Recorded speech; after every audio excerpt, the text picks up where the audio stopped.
If you're arguing about what model to use, you're having the wrong conversation. There's a lot of people out there trying to instill a FOMO approach to this, right? If you're on LinkedIn, they'll be like, oh, you need to do this, you need to do that. You're not going to get the full benefit of AI unless you do it now. But there's also not. There's a lot of hyperbole. But I would rather have a couple of core people with depth and pair them with people with the right mentality who are just keen to just get in there and learn and soak it up and apply lots of energy and have a go. It's not enough to be right. You've actually got to be engaging. You've got to find allies. You've got to build support. You've got to build relationships. One of the core skills in the future that is unassailable by AI is the ability to build relationships and talk to people and communicate. That was Patrick McQuaid. He's head of AI, data and analytics at NGM Group. There's so much hype around AI at the moment. Everyone's vibe coding, building proof of concepts. Far less people are actually rolling out AI into enterprise. NGM Group, banking environment, highly regulated. And Patrick's talking about how to get AI into production whilst also dealing with risk and privacy. If you're facing the challenge of rolling out AI into your organization, into your company and doing it safely, this could be the episode for you. Welcome to another episode of Building Tech Teams. On today's episode, we have Patrick McQuaid. He's Group Head of Data, AI and Analytics at NGM Group. Welcome, Patrick. Thank you, James. Nice to be here. That's a big title, Group Head of Data, AI and Analytics. What set you up? Tell a bit of the audience, like a bit of your background that's led to being in a role as big as this at a bank. Probably started when I was in consulting. I was promoted really quickly at one stage, and I realised that I was quite out of my depth from a technical perspective. And up till that point, I'd been a technical leader. And I think I just adapted and realised I was good at managing technical people, leading technical people, and we can get into how I'm good at it. But that's formed a bit of a pattern over my career, and so I've often jumped into new areas. I've only spent 2 or 3 or maybe even 4 or 5 years there, but jumped across areas because I knew going into them, hey, I can grab a bunch of people who know a lot more than me about stuff and make them work well together. Sounds like this will work well on a podcast titled Building Tech Teams. Yeah. I'm going to get straight into that part right now. Yeah. There's a lot of talk about AI at the moment. There's a lot of talk about technology. There's also a lot of talk about the changing nature of roles and how maybe managers might be the roles that are getting squeezed. Mm-hmm. How important is it for someone in a role like yourself to understand the technical nature of it? How technical do you need to remain to be successful? I don't think I'm very technical, so that's maybe a bias to my answer, although maybe some people might think I am. I think you've got to understand a lot of first principles and fundamentals, but, I've never, I lead data teams, and I've never really done SQL in production or anything like that, but I know good questions to ask. I know how to prompt people. I know how to sort of manage people and get experts together, like I said. So a common mode that I use have used for the last 15 years or so is I ask people, what are the options? And I get the people in a room together and give me the pros and cons, and I ask questions, and that's when the answer falls out often. Often they don't need me to decide, which is really my ultimate goal. And then if I do decide, I know at least I've got pros and cons, but I'm not too into the technology. But some of my peers are. So I think you can be both, but I'm saying you don't have to know the tech really deeply. Perfect. But you did mention the knowledge of first principles. Yeah. And look, I think you've got to ask. One of the things you often try to ask when you're making big decisions is this a two-way door or a one-way door? Can I reverse this decision later on, or am I making a decision now that locks us in? And those are kind of the first principles I'm talking about. Some of them are not technical, but you also ask about, how does this fit in with where we're going from a cloud perspective, for example. So there are technical aspects to that as well. But generally, a lot of what I ask is technology agnostic, and I lead in that way sometimes. Because at the end of the day, technology is a tool, right? Yeah, and I think it's especially important in the age of AI. What new models coming out every 3 months, and I actually recently spoke to a group of leaders in Hunter, and I sort of said, if you're arguing about what model to use, you're having the wrong conversation. Oh, correct. Because that model will change. 6 Correct. months, 9 months, whatever, it'll change. So you've got to ask more about, how am I deploying this? What are the pros and cons of the way I'm doing it? What are the things that lock me in versus give me freedom? And I think that freedom one's a big one that a lot of people are overshooting at the moment, because being agnostic, whether it be model agnostic, company agnostic, what you're actually tying yourself into, having that question is really important at the moment, because as you said, we're talking about token cost changes. We're looking at model changes. Some models are going to be better than others. We're talking about, I think in the future, we'll be having more companies look at local models as well, just from a cost perspective and also a security side of things. So architecting things in the way that gives you flexibility down the track. Absolutely. I mean, I think it's not to say that the technical details are not important. I want to be really clear on that. So I do care about the technical details, but I know that for me to get across the technical details in the amount of detail that would be required to make a good decision, it's impossible. It's a full-time and it's job. a waste of time. Yeah, it's a waste of my time, given I've got people on the tools who are experts and whose job it is to be there. My job is to sit above that and to surf across it and to look ahead and look across and around. So it's important, but it's not my job. Perfect. And I think it's a different role being in an enterprise organization like yourself versus if you're a startup who's building an AI native or a fully agentic platform. They're two different lenses and ways about going things. And I think if you're in that sort of secondary role, you need to be on top of the tools and learning how to build AI native from the ground up, as opposed to, hey, we're a big organization, we've got highly regulated environment, where can we use AI and data within the org? Yeah, for sure. I mean, look, I do some vibe coding at home Yep. for some personal things, and I have fun with that. I learn, I didn't know Python before I had to do some stuff at work and I had to learn it. So I actually dispute the fact that vibe coding means you don't need to code, because to troubleshoot it, I had to. But the freedom to use those sorts of tools is not there when you're dealing with people's money, people's personal data, livelihood, vulnerable customers, all these things that mean that what we do has to adhere to a certain level and a certain standard. That means I can't just say, whip something up over a weekend and say that is now in production. It just doesn't work like that. Yeah. I love the fact when I talk to tech leaders that are playing with some tools themselves. It doesn't mean, that, as you say, you're building something for production, but you've got an understanding of what it's capable of. Mm-hmm. Is it something that you think is important for all your other leaders, the people that are sitting under you, to at least be aware of the different technologies, what's available now, what can be done now? How important is that for you? It's not critical, but I think it is important still. Like I pushed myself to do it because I'm not usually the sort of person who does that. I don't like to be on a laptop if I'm not working, I don't like to be sitting there on a laptop. I like to be, spending time with my sons or out there or exercising or whatever. But I did feel that, particularly in the AI space, it's important to get in and just play with it a little bit and understand what it's good at, what it's not good at. And I learned some really eye-opening things, or maybe even just reinforce stuff I'd read. Yeah. So it's not critical, but I'd say it's important for a fast-moving tech to play with. You mentioned that you're playing with some tools individually at an individual level. I think a big question that's coming up across enterprise at the moment is tooling and what you can actually give to your team to use. Otherwise, you get this shadow IT that goes on, and people are going to be using some form of tools. But if you're locked into a Google environment and everyone's got access to Gemini, but they want to use Claude in their own time, they start putting some company IP in their personal Claude account. What's your opinion? What's your advice to other people that are starting to deal with or having to have these challenges around shadow AI? Well, for a start, I think you've got to give people some tools, something, right? And so we're a Microsoft shop, so we use Copilot. The good thing about a lot of these enterprise platforms now is they do allow you to choose your own model at the back end if you want to. Now, we have disabled most other models because A, we want to protect data. We're not sure some of these things where the data sovereignty is, where the boundary is. And B, we do want to control cost. And some of these other models, you can start to run up token costs and things like that versus the standards where it's all included. So you do need to provide some capability.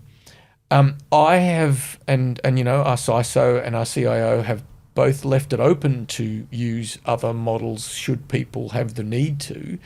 But that's the key point, the need. Lots of people may have a preference, but I don't think there's a lot of need for different models for most corporate use cases.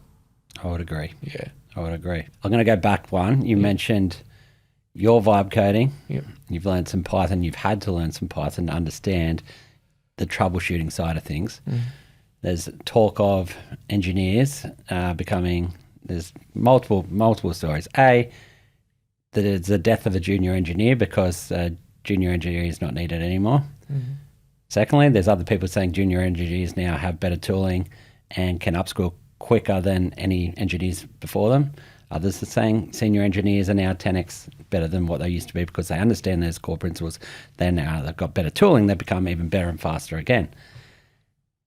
The importance of that core understanding of software engineering or good data practices, how to build a data pipeline, how to understand architecture, how important is that for the people that you're hiring into your team or the successful people that you've seen grow careers? Let me first by starting. The reason I had to learn the code was I discovered it was faster than just, you can probably do it without learning code, but I'll give you the example that prompted me to get into it, which was I was doing this on a Mac. The initial Python generated code was all for Windows. So the paths were all wrong. It was faster for me to identify and say, wait a second, why is that a forward slash than a backward slash, than it was to go to the AI and say, why is this wrong? And for it to maybe prompt me and eventually find it out. So there's a bit of, I'm not scared of code, so I'll look at it sort of thing. In terms of your broader question though,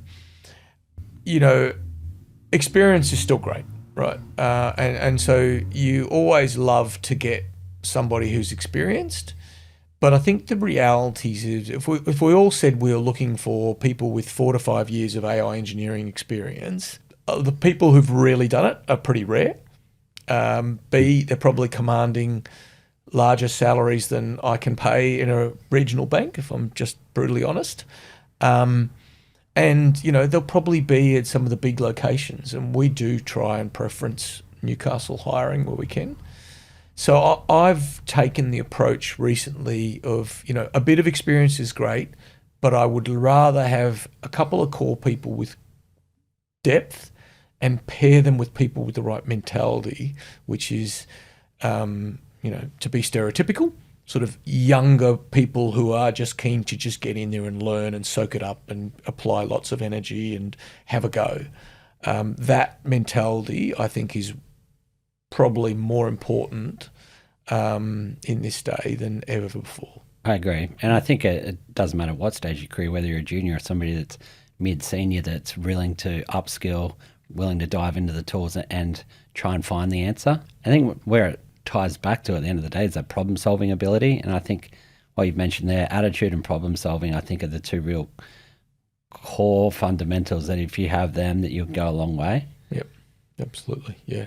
There's a lot of talk at the moment when you mentioned engineers just before. There's a lot of talk at the moment, and there's some various threads that people are pulling on. The death of a junior software engineer, those roles don't exist anymore. To counteract that, we've got junior software engineers are going to come in better, more equipped, better tooling, learn faster because of the new tooling.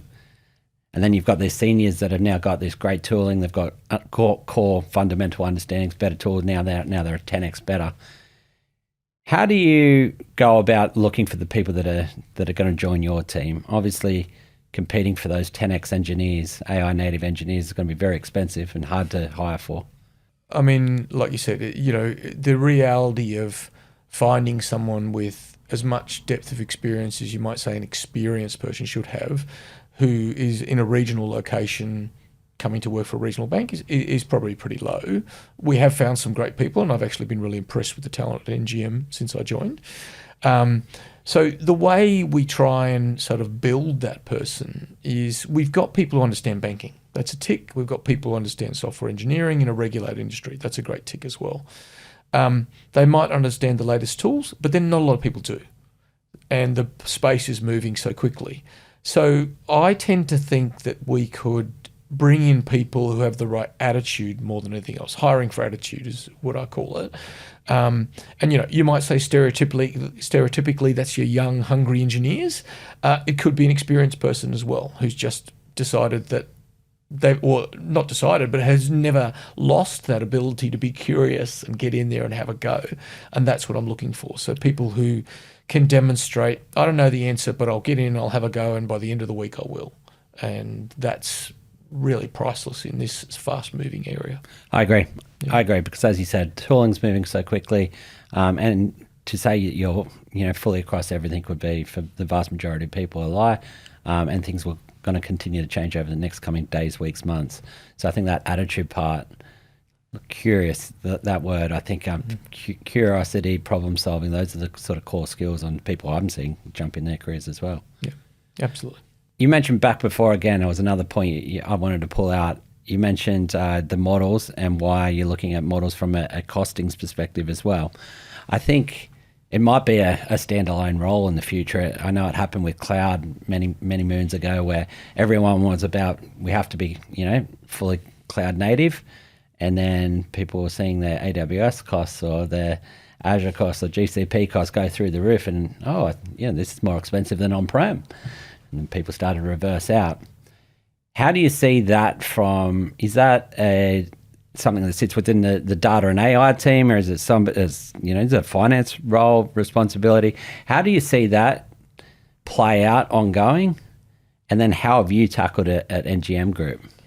Yeah, look, I'm a big believer, whatever the org model is, I'm a big believer that the team needs to control the cost, because you can make the right trade-offs. I think where you get disconnects is when, like we've had in the news recently, there's a management push to token max or something like that, right? That's crazy. So I think even if it's finance that is the watchdog, or some FinOps team in the cloud engineering team, and that's the model we have at NGM, we have a good FinOps team that manages the overall cost. I have from the very start instructed my team to worry about cost, or to worry about tracking. Sorry, it's not always about cost, because it doesn't come out as cost sometimes, but to worry about tracking and to work with the FinOps team. And that's just a matter of, oftentimes, depending on what platforms you have, just building the dashboards, building the warning, building the monitoring.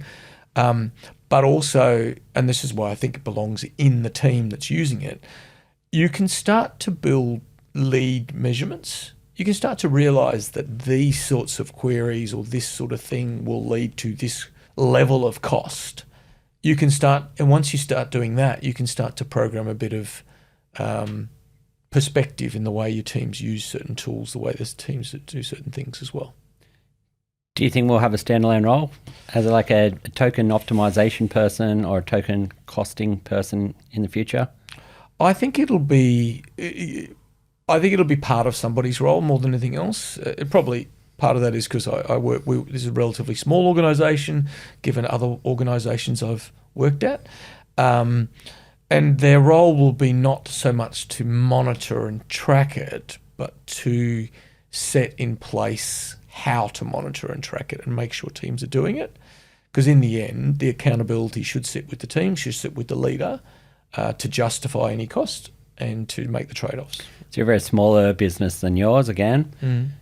To go about this and being on the front foot would be just looking at setting up some form of reporting, dashboards, QA, lead indicators, alarm bells, I guess, of sorts to give yourself some form of... Yeah, I think you've got to work with your provider to know what tools they have. And so, for example, we work with one of our platform providers, and they're very helpful because they know if we got burned by cost, it'll actually lead to a whiplash the other way, right? So you've got to work with them to set, I think, at least thresholds. And, probably some warnings as well. And then over time, I think you develop the lead indicators yourself. You kind of have to, because the provider doesn't know what you're doing until it hits them. So you've got to figure out, actually, when we do this thing that touches these 4 systems or this much data, that's a big cost one. So let's be careful about that. Enterprises have different challenges as SMBs, but I think one of the bigger questions going around at the moment, hey, we're a business or an organization, we want to do something with AI. Do I grow the skill set internally? Do I hire the skill set externally? Or do I go and use a partner? Or is it a combination? Is there no one right and wrong answer? Can you just talk to me about how you sort of envisage like those three parts coming together? I always think it's a combination.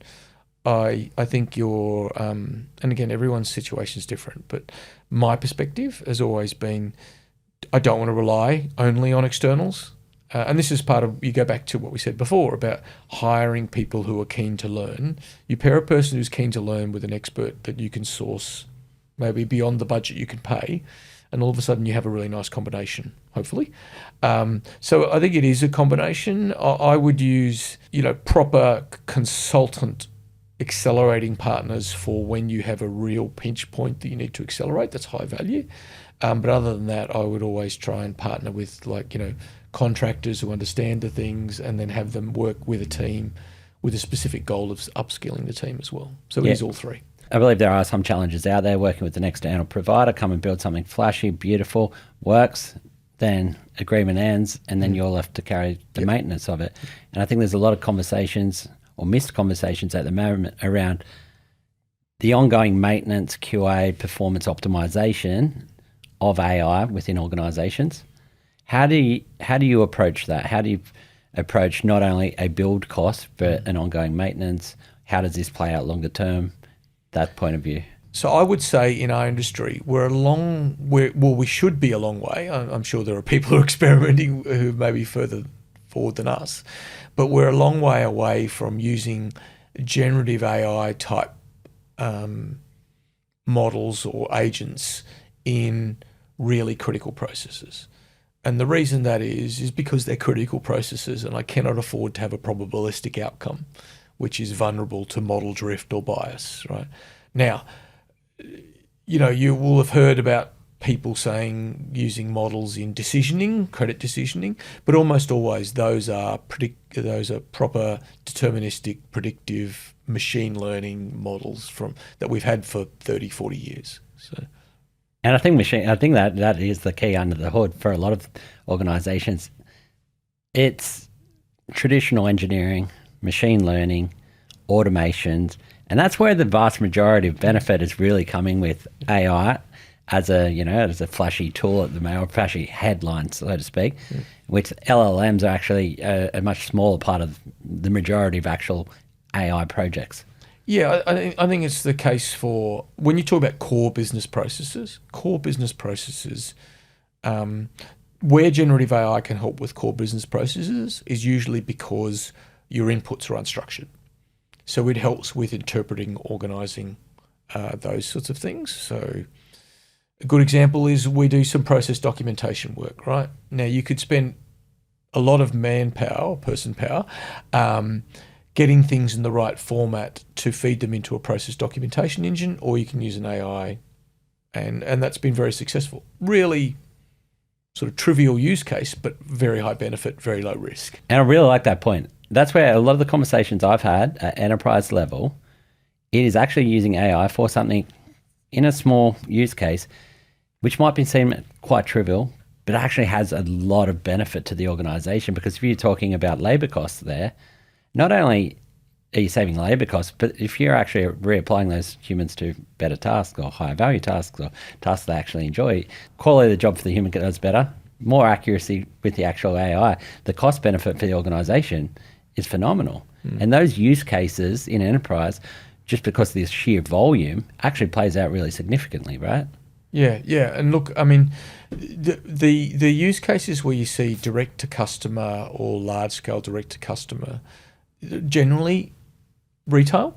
I mean, apart from maybe, I know CommBank has a triage agent and things like that, but the CommBank example, they are there to help find a human or a policy faster.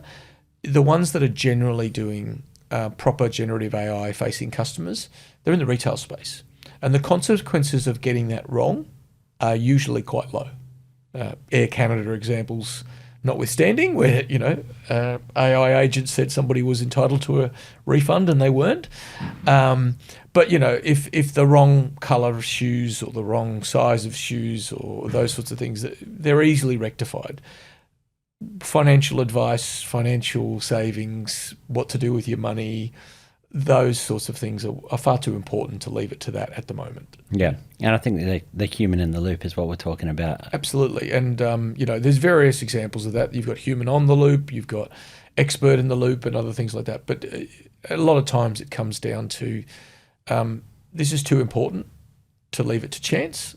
Are regulators also saying that? Are regulators saying that sampling is no longer enough? You actually have to have more stringent in the process controls. And plus, if I can spruik NGM for a second, we're a community bank, right? There's a lot about being in the community, being personal, that is core to our brand as well. So, I agree. NGM Group, you've opened the door. Yeah. Mate, you started there in a temporary role to start with, and you've been there for a little while longer now, but I'd love to understand, you started in a temporary role. What do you see at the start? What was the environment that you walked into? Let's start with what there, and then we can expand. I have worked with the CIO before, and he knew I was available, and this was my area of specialty. And I'm not afraid to travel. I've done it for most of my career. So he asked if I could come and help them out. And I got here, and it was a fairly tumultuous time. The data replatforming project was stalling, and there were two teams that were coming together, so there was a lot of org change in that. And so a big job, complex job, even though the organisation's smaller than I'm used to. And what I found when I got here, which actually surprised me, and I must admit, hand on heart, I thought I would find not the level of person that I'm used to dealing with in some of the bigger organisations. And I was arrogant in that respect, and I was wrong. Great people here, and that was the first thing. Great people.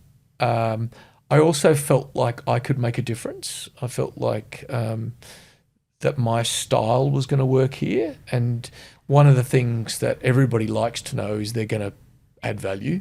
And so, within a month, I think, of being here, I could see I was going to add value. I could see great people here that I really liked, and a really encouraging environment from the executive as well.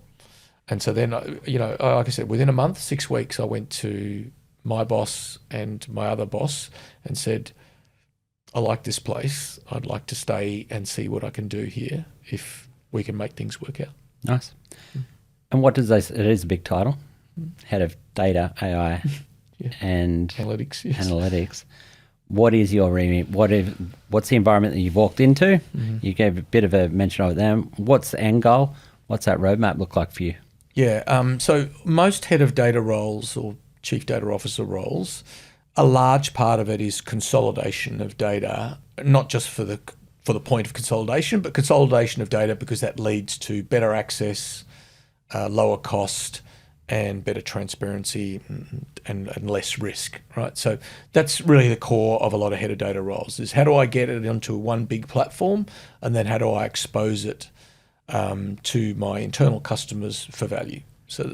And that's the project that I walked into that was kind of stalling. I'm really pleased to say we've almost finished that project now. And so there's a lot of data that's been centralized in a really great way. You're never done, absolutely never done. But I could say we've got 60 to 70% of the way there, and we're really going to start to add value now. So now we're moving in that project, we're moving to a phase of how do I leverage this data better? I'm no longer now just building the foundations. I'm sort of saying, well, who needs what, and how do we talk to people about what can we provide them with data? So that's the data side of things. And then very closely related to that is analytics, which in this conversation just think of as traditional analytics. Because once you have your data in a good spot and you have it on a cloud platform, then the thoughts immediately turn to how do I derive value, and that is basically analytics in a lot of cases. How do you manage... it'd probably be from a business perspective, probably be from a personal perspective as well. I'd be keen to get your understanding. The dual nature of we can't do anything with AI automation unless the data's in a good spot and we have clean access to quality data. Finding that drive balanced with, hey, we have to sort of take 2 steps back to get it in the right spot. before we can do anything new or flashy with it.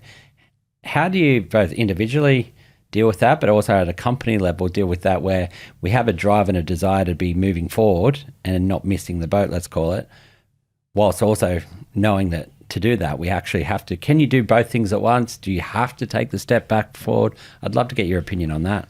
Maybe I've been lucky here. I've never had to completely take a step back. And so I've always approached, always in the last 20 years anyway, it was sort of every executive or leadership role saying I need a two-speed approach. I love building foundations and big, scary, or not big, complex, cool things, but they take time, and the organisation doesn't have the patience for that a long times. So you've got to go, the first speed is build the foundations and look for some big wins, big, hairy, audacious goals, I used to call them. But also, what are the value sort of increments you can do along the way? And, you know, we were, now, having said that, last year in NGM, we probably focused pretty much on just the big foundation, but we also found ways to add little bits of value along the way, like streaming data to places and things like that. But it was mostly focused on building that, and I'm thankful to the organisation they had the patience to do that. But yeah, almost always I think that you have to approach it with two speeds. One is find those quick wins, the value drops you can do along the way while you are building out your platform. I like that advice. I think that's a challenge that a lot of, whether it be a CTO in a SMB type business where they just maybe sitting on that they don't have a head of data, or even like head of data's type roles where you have that challenge. Yeah, well, I'll big organisations often get this wrong, I think, as well. So I have worked at some orgs where the goal was measured by how much data was in the target platform. And I think that's the wrong measure. I think you should be looking at how much of a business unit's data usage is in the platform. So it does, and the awful thing is you can have 80% of your data in the platform, but if every business unit only has 70% or 60% or 80% of the data they need, you have no value. So that's another way of looking at it is, you know, pick your target area. Usually it's marketing or customer engagement, because that's the fastest value cycle for data a lot of times, and say, how do I get you up and running on my platform as quickly as possible while I'm building out all the foundations and all the things to bring everybody along in the journey. I like that. I like that approach. I think it's a common problem at the moment and something that will be ongoing. And it's very different for an enterprise or a traditional organization, that challenge versus building AI native from the ground up. You know, there's a lot of hype at the moment with AI native, and I think if you are building a company from the ground up, significantly different problems and challenges, also some things that are a lot easier, rather than trying to re-architect a solution that's been around for tens of years, and you've got tens of thousands, hundreds of thousands, millions of records sitting in there, and then facing that challenge. I do think AI native, and I'm not in an AI native business, but you know, from what I've read and from what I know about AI, there are options available to you. Again, thinking about that two-speed approach, right? Not all AI usage today, because of the generative AI nature of it, requires big data sets and high quality data sets. Like I said, one of our niche most successful use cases is just processing documents, right? Now, you still have to have a bit of hygiene. You have to make sure it processes the right documents and they're in the right place. But there's not a lot of database work and building platform work you have to do to make that a valuable use case. So I do think generative AI opens up some faster value use cases than having to build the traditional big, put all your data in one place so you can run machine learning models across it and learn like that. They're still valuable, absolutely, and that's probably where the big value is, but you can find ways now through the new technology. How far in advance do you build a plan? Obviously, you got bigger, grander visions as well with the journey at NGM Group, and you're still quite early on in your journey. How far into the future are we building the end state with, as you said, the acknowledgement that things are going to continue to change? Depends what you call a plan. It really is a weasel way of saying it. But I have sort of these milestones or goals that I can see 2+ years out. Detailed delivery, we only do on a quarterly increment at the moment. We do quarterly planning. So I probably am, that means I'm 6 months, because my job is to not look at the current quarter, but to look at the next quarter mostly. So we're probably 6 months. But beyond that, it does get fuzzy. And so I've got these ideas of these are the things I need to do in the next 2 to 3 years. These are the things we're working on right now. These are the things I'm going to get to next quarter. And then everything else is sort of in the fog. It'll become clearer as I get closer, sort of things. I really like that approach. I think, as you said, things are moving quickly and things are changing. And the grand plans of, hey, here's my 10-year vision. Maybe vision's correct for 10 years, like a big overarching vision. But detailed plans, I think a lot of people can get stuck in over planning, especially with how quickly things are moving. Absolutely. And, I used to be a project manager early in my career. And so, I've done some planning and detailed things like that.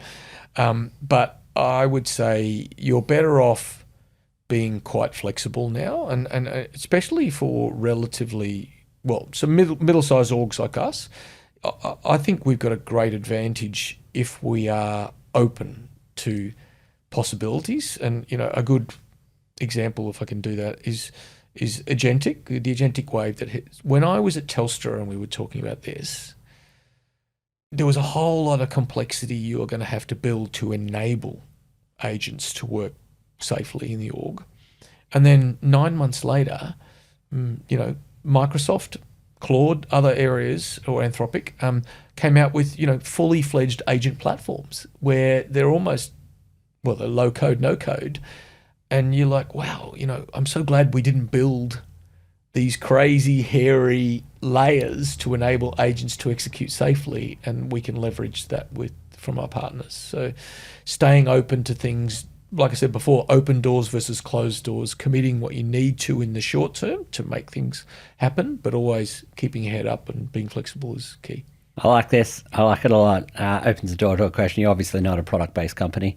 No. But I think there's a lot of challenge at the moment for pure product plays and product startups in particular, where if you build something, you're trying to build a moat around that to make sure you're long-term successful, and Anthropic or OpenAI can't just come and build it and roll that out to all their customers, within a day, a week, a month. That's a very real challenge. Like, how do you look at it from that product side of things? Because things are moving quick. I guess you've mentioned it already and probably answered from be flexible and willing to see what's out there and test and try it. I'd just love your opinion on that product, and like, how do you look at vendors? It's probably one reason why I'm not in products is because I don't have really good answers. But, there are products out there where I'm still curious as to how they're delivering value in this. And look, if I'm honest, so Harvey AI, the legal AI, I've heard various people describe it as just a wrapper around somebody else's LLM, but it's doing really well. And so there's something about being specialist, probably good customer service, good industry knowledge, which benefits you. And I think that is where the value is knowing your target industry, knowing your target customers means your product builds a moat around itself because of your ability to serve and engage. It'd be my advice. Which is probably no different to NGM Group, right? Yeah. I mean, and look, and not being a product person, so I don't want to oversimplify it, but yes, the big model companies are going after verticals because that's where they can see you can get layers of value rather than just being a commodity in the back end. So it is interesting, but I do think, software bloat is still a real thing. Siebel was the Salesforce before Salesforce, and then it lost its way, right? So these big companies, I think, get homogenized and bloated really quickly. So if you're a nimble, specialist, industry and customer savvy focused product startup, I still think you can create value. For non-software companies like yourself, how far would you go in building your own software to be used internally? You do have a software engineering team internally. You've got really strong capability there. How far would you go? You're not going to rebuild the entire platform, but are there use cases internally for building unique pieces of software unique to your needs How far would you take that as opposed to using something off the shelf? This is my own opinion.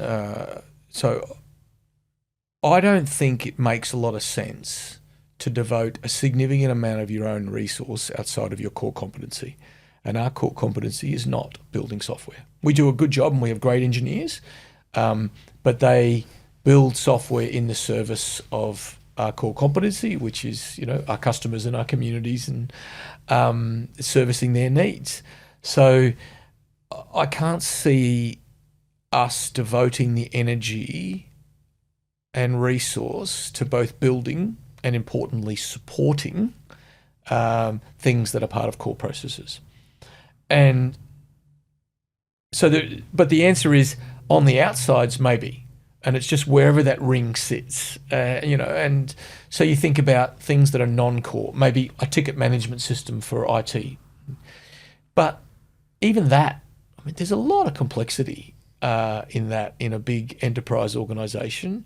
And while it might seem on the surface to be something really easy to build, there are packages out there that do it. And do it well. Yeah, so why would I do that? I think if you've found something that is niche, that is a point of value or a point of difference in your core competency, then that is when I would build it. But banking is, from a software and a behind-the-scenes model, fairly commoditized, where the biggest difference is in customer service and your ability to service your customer and interact with them and build relationships and deepen those relationships. On that point, how far does technology play a role in that for an organization like NGM Group? Traditional banks, 10 years ago, everyone's got your outlets. You'd walk into a branch, you're spoken to by a human being. Branches across the board for all banks are limited in numbers these days. Technology plays a bigger part of a customer's interaction with the bank, whether it be through an app, a phone, an agent, a chatbot. How do you look at technology from that side, with customer service obviously being one of the biggest differentiators and value adds for you? Yeah, I've worked in banking technology since 2008, so I obviously think it's really important, and that's why I'm there. And I do believe that. I think even if you were to go to a model where all of our interactions are human related, the reality is all the humans need technology to support them as well. Our branch staff, without good tech underneath them, are hampered. And so we're key to the staff-oriented or assisted model. We're key to where most people interact with banking every day, which is their app and their internet as well. So I think technology is a key part. We have to remember we're not... I don't believe there was a mantra going around a while ago in some of the big banks that banking is a technology industry. I don't believe that, but I do believe technology is a core part of the banking values. I agree. I was about to ask you that question because I think you could go at the least side, technology is an enabler for banks. Yeah. At the greatest side, banks are essentially technology companies, and there's probably a continuum there between those two endpoints that... Yeah, and look, I used to work for a while there, sort of led NAB's customer experience analytics and customer experience insights function.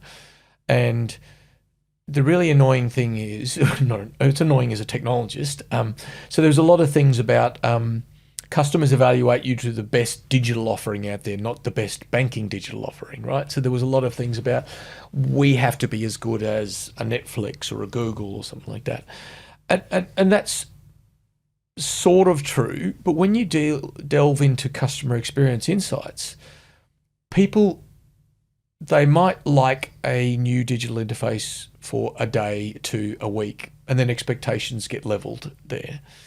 Moments of truth, moments of impact, and moments where loyalty is built happen almost always where there's a human involved. And it's when a crisis happens and a human helps, or when somebody just gets unexpectedly great service from a human, they feel that way more than if their app surprised them one day. So that is why I think technology is a core part of banking, But banks aren't technology companies in the way that we thought they might have been, go back 5, 10 years ago. I think customer service, there's been a significant fall off in really quality customer service these days. So when you do get it, you really do notice, you remember that it might be the cafe that remembers your coffee order or delivers it to you by name. It might be if you go to a actual physical shopping center and the customer service person, and comes to you to ask if you need help, as opposed to, sitting and waiting in a line.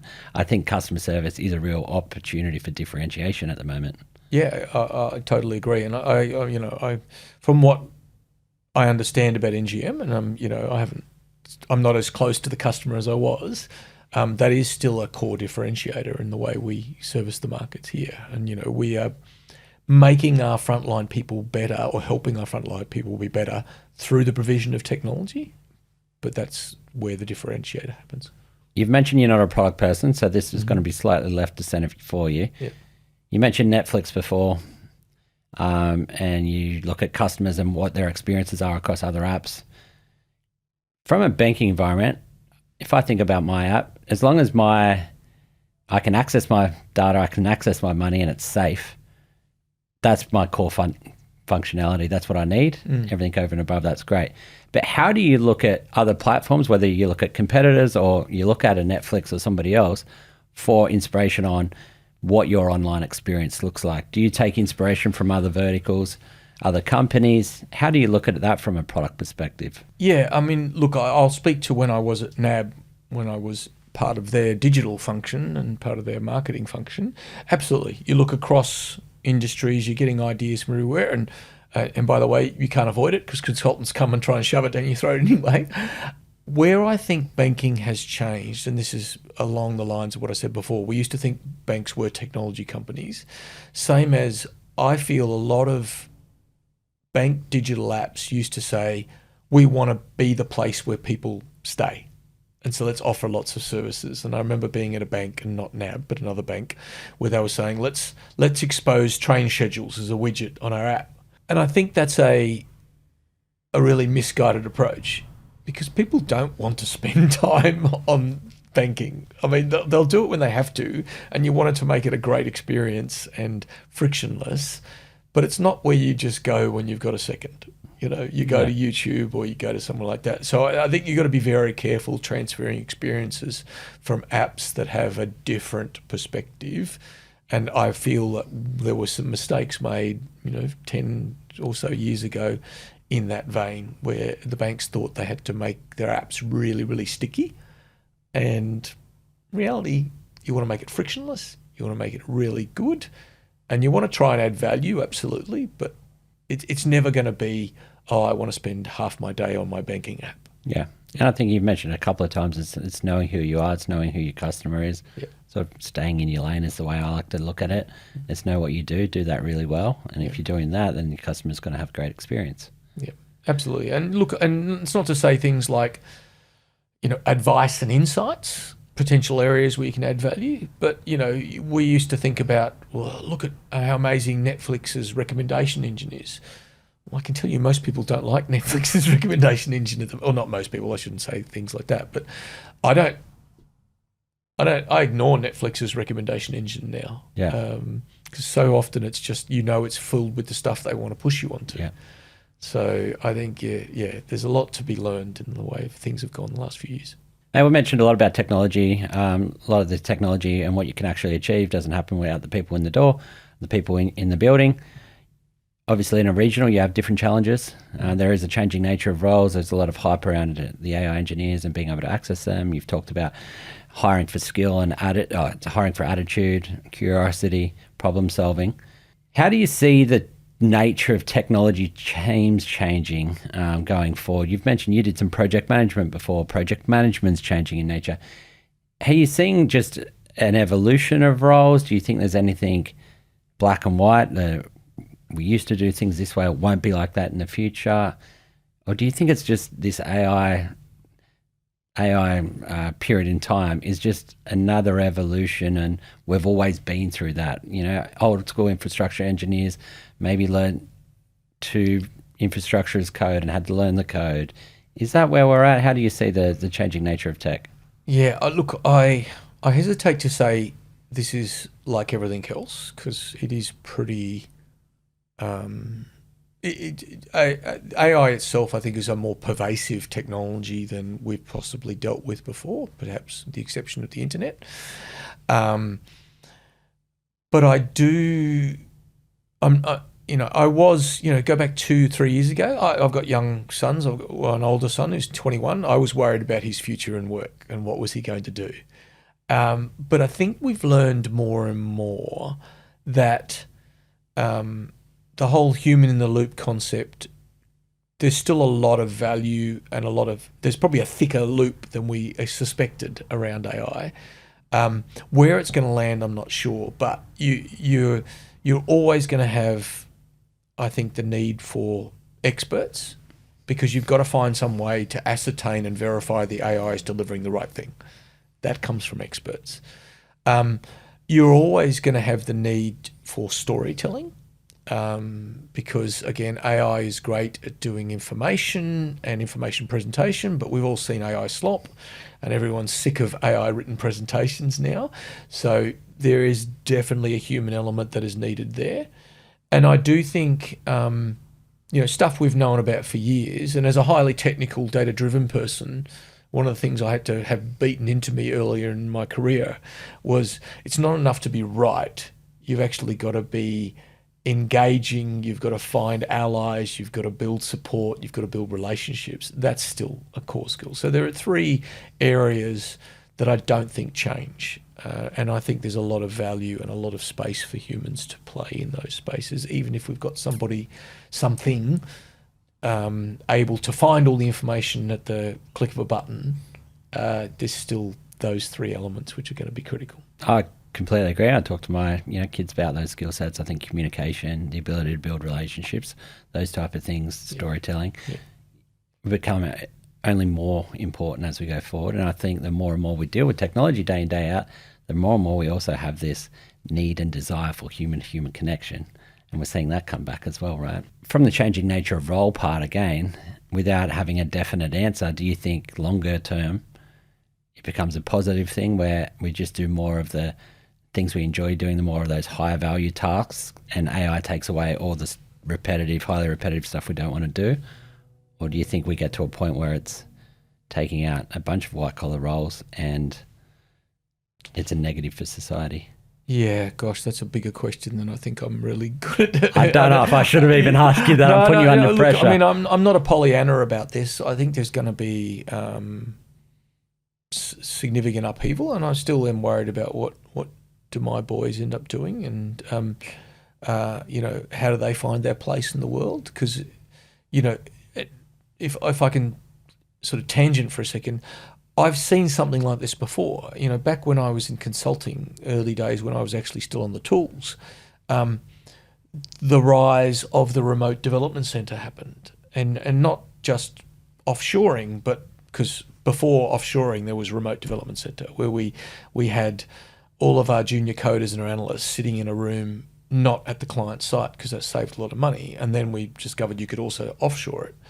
And we were worried about, where are the roles in the future going to come from? What are they going to do? How do you grow people who are good at it? It's probably turned out to be quite overblown, but we've been through that. So I think I was very worried about that because I prided myself on being a really good coder, a really good what you'd call engineer now for a while there. And I was like, how are you going to grow more people like me? That makes me think it's not all doom and gloom. There will be space for people doing higher value work. But is there enough of that work? I don't know. And I think that's what sort of scares me a little bit about what are we looking at in the future. I think that's my opinion. I'm just uncertain. But I do know that you can't deal with that uncertainty by ignoring it. Yeah. You've just got to get in there and have a go and see what you can do and figure out what's happening. Just stay down this Teams route for a little bit. You mentioned the word remote there. Yeah. How important have you found, there's a big move back to sharing some time in the office. How have you found the team building aspect, growing a team, getting people storytelling on this is a journey we're on? How have you found that remote versus in the office? You mentioned before at the start of your career, the need to bring people together, grow that next generation. Has your opinion changed over time? What's your current experience look like?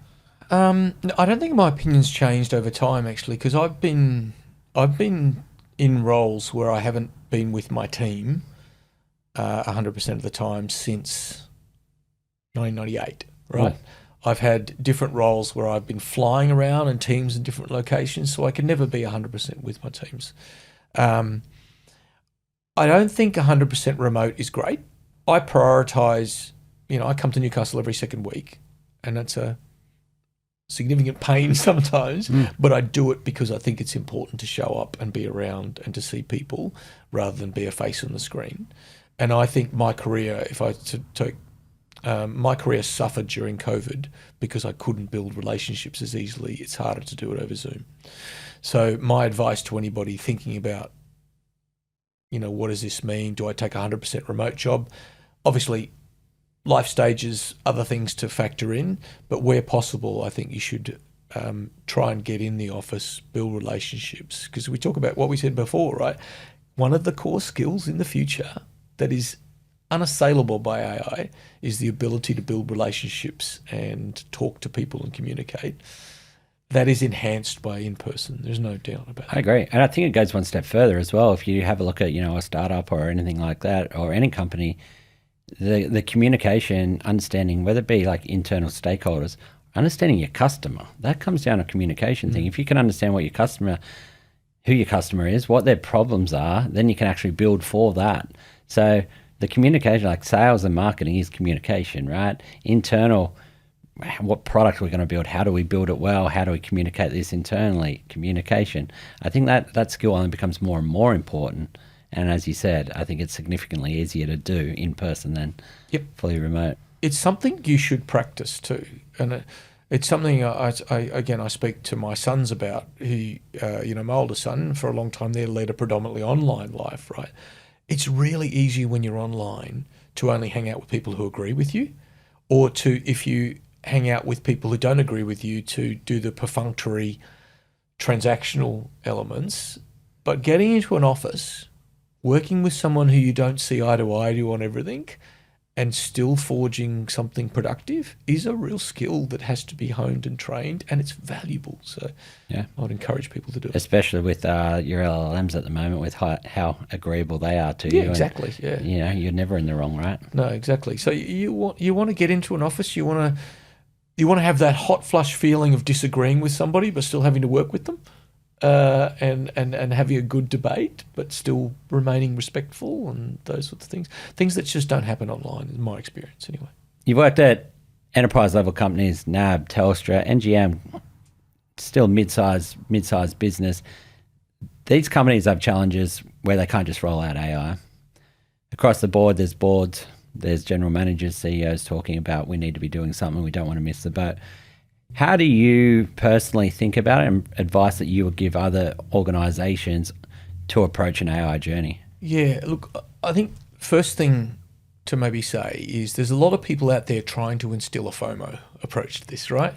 And so if you're on LinkedIn, they'll be like, you need to do this, you need to do that. You're not going to get the full benefit of AI unless you do it now, and some of that's, like a lot of these things, there's a kernel of truth to that, but there's also not. There's a lot of hyperbole.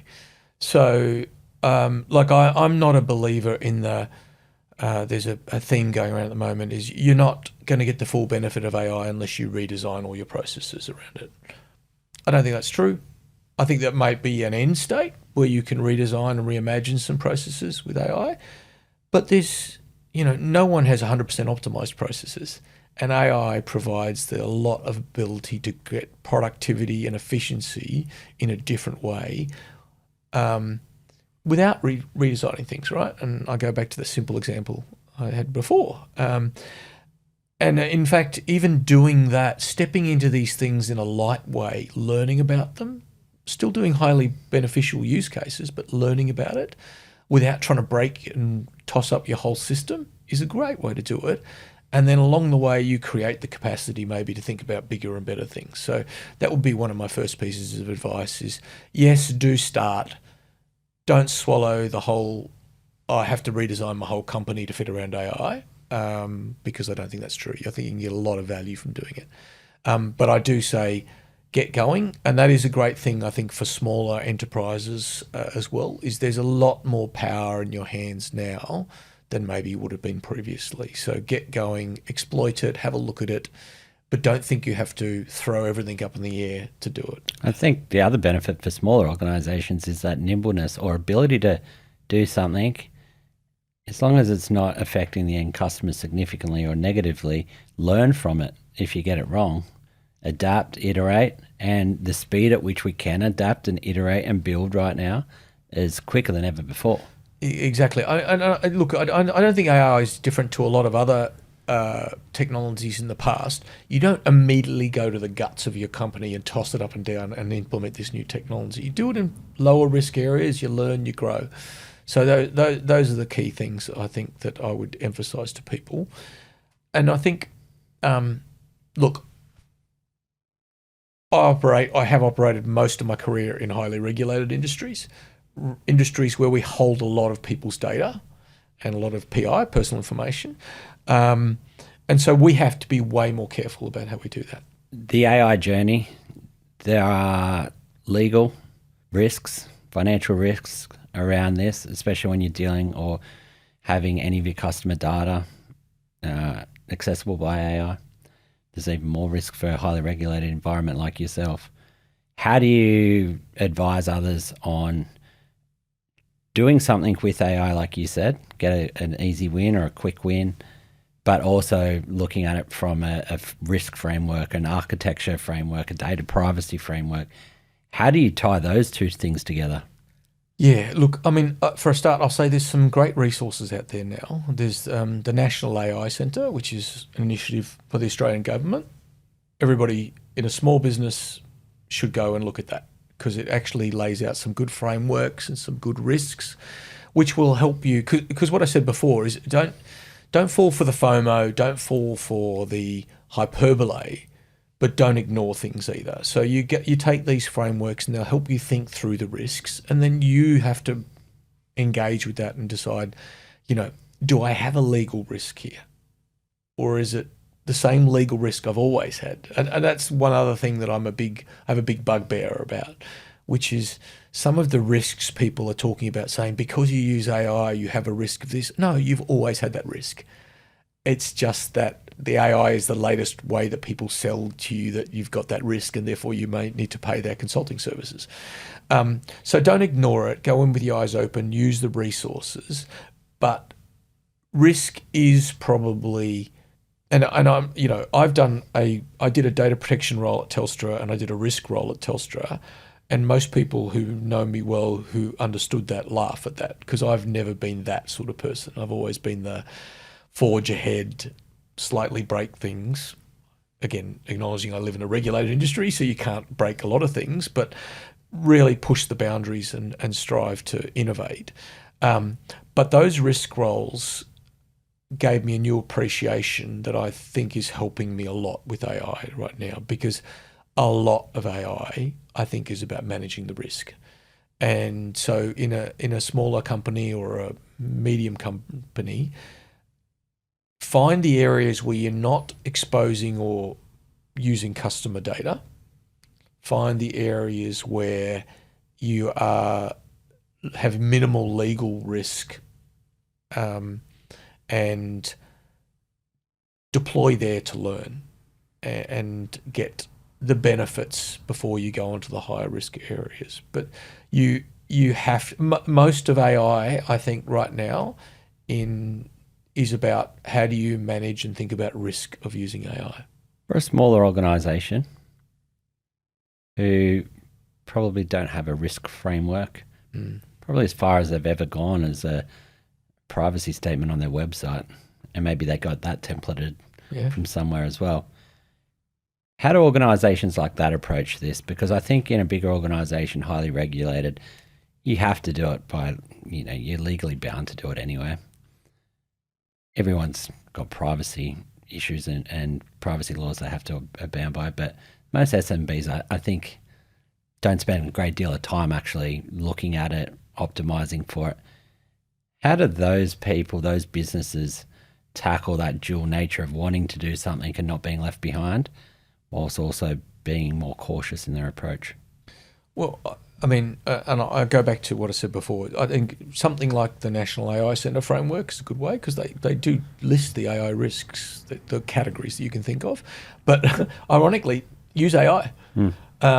Even in my space, every now and then I'll go on to our model and say, here's my AI risk framework. Tell me a bit more about it, or tell me where it's weak, or poke some holes in it. Yeah, exactly.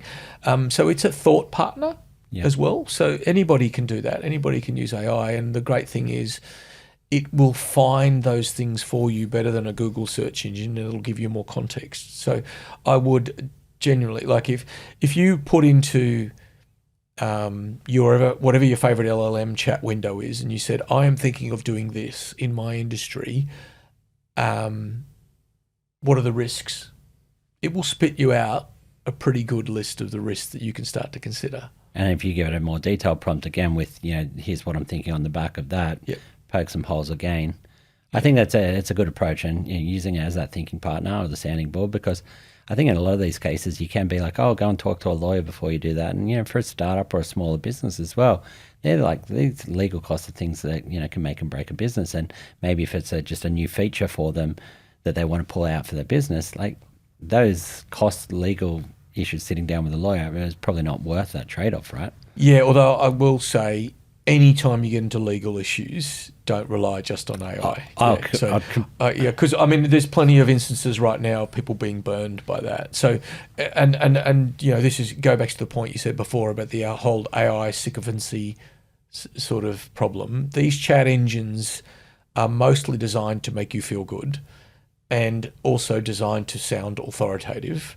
So they will give you a point of view and opinion which will largely agree with what you've tried to get it to say in the first place. So I think use it as a sounding board, but anytime you stray into something to do with the law, always get advice, or go to a go to the source to double check, I think, more than anything else. Oh yeah, I definitely will not be giving out any legal advice on this podcast, and I would hope it's not taken exactly. that way. So, but this is, we go back to what we said before, the real advantage for small businesses with AI now is all of a sudden you can have this is a really innovative, powerful capability you can get for dollars of usage, right? And so you can find it. So that's where I would start if you're thinking about this. Nice, mate. So we'll just wrap up. I think one of the key takeaways that you've provided for me today for technology professionals is to really lean into those core human skills, problem solving, the right attitude, having that go-getter attitude, willing to take something on, admit when you don't know the answer, but I'll find a way. Curiosity, those are the key skill sets that you would be advising people to sort of lean into for the rest of their careers. Any other takeaways that you would share with either business owners, technology professionals, in how they're going to attack their career over the next 12 to 18 months? This advice is probably applicable to anybody. I was going to say, if you're not a software engineer, but I think anybody, learn to use the tools. A lot of AI usage now, and if I think about my own space, right, I've got some data scientists and some engineers, and that's great. Where I am lacking, though, is I'm lacking an expert who might lead the Copilot charge, or Claude or something like that. So I think there's no downside to getting into and using the tools and thinking about, how do I become an expert in this tool? Because more and more, I think, talk about the sort of Pareto principle. I think 80% of the usage of AI in organizations will be based around tools that are produced by these companies that you can go and learn now. Completely agree. It was going to be the last question, but I completely agree on that. I want to dig onto that a tiny bit, because I actually believe one of the key roles for the future is going to be what I call an AI orchestrator. Mm-hmm. And essentially, you don't even need to be an engineer. You can use Claude to build the integrations between them. back in the days, you needed to be an actual engineer to be, to hit an API these days, and then you need to use make.com or N8N, but now you can just use your Claude code to build these integrations between different systems. And it is that orchestration role of, here's the problem within a business, getting a tool off the shelf, which can be quite cheap, and just making sure we've got the right integrations between them to actually make it work and add value to a business. I think that role of an AI orchestrator is going to become more and more important going forward. And I think most companies will have some version of that within their org. And it might sit within a current role or a current subsection of a role. But how do you feel about that non-technical? And I think like you have a look at a role like a BA, like a business analyst or somebody, their core role is to understand a problem and then map it. Like that skill set for someone like that, it could be invaluable. Yeah, it could be. I mean, you'll see it advertised a little bit now. It's AI enablement. Is out there, and a lot. Some of those roles are more enterprise change, but I think the sort of if you had an AI enablement team in your org, and I'm talking big orgs here, you could easily see these roles that are specifically, like there could be an AI orchestrator whose job it is to knit together things using AI. There could be a Copilot guru or a Claude guru who coaches people on how to do prompts better, or has workshops with people skills with a very specific question, right? And they're not that technical, those roles. Those roles are about getting in there and having a go and playing with the tool, and problem solving, exactly, but problem solving with the tool you've got. So there's a lot of, we have it now in NGM. I'm organising some workshops with people who are just good at Copilot prompting, with teams who want to, who have a very specific problem. You're saying, well, actually what you need is somebody to teach you to prompt better. It's also the reason there's been a significant investment in consultancies to actually enable companies to roll out AI. Anthropic, OpenAI, the partnerships with McKinsey and the likes of that. These AI consultancies are just growing because they understand the desire for people to use the tools, but the need to actually roll them out properly and get the value out of them. That need doesn't necessarily need to come from a consultancy if you can build that internally. Yeah. And they're not highly technical roles. They're just people who've got in there and done it. Yeah. And that's the key. And I think that just ties in and wraps up what you've talked about today, is that attitude part. The attitude and willingness to go in and learn a tool can be super valuable. And I think that will be a role of the future, or make people more valuable in their current role going forward. And I appreciate your time today. Thank you. Thank you for the time. Always like to talk about AI. Always like to talk about how organisations are actually using it in enterprise. So really excited to continue to follow the NGM journey. Great. Thanks Thank you for your very time. much. Thanks for the time. My key takeaway from the conversation with Patrick was not even around AI into enterprise. It's around the human connection. I like to talk about building technology teams and technology careers on this podcast and in my day-to-day job as Managing Director of NTP. But what Patrick mentioned around those core personality traits being the success to a technology career, not only now but into the future, as the tech roles might change and the tech skills might change, the eagerness, the attitude to be a go-getter, to try to problem solve, fix something, even if it breaks or you get it wrong, learn from it. Problem solving, communication, that human element, those personality traits which can be taught, are the things that I'd be leaning into if I was a technology professional trying to build out my career. It's an interesting time with AI and how things change, but as much as some things change, some things remain the same. That was my key takeaway, and I think it's really key advice for anyone exploring a career in technology. Hope you enjoyed this episode. This was the Building Tech Teams podcast. We release new episodes every Tuesday. Really keen for feedback on guests you'd like to see, more topics you'd like to see in depth. If you'd love to provide any form of feedback to me, find me on LinkedIn, James MacDonald AU. You won't miss me. This episode was produced by Day One.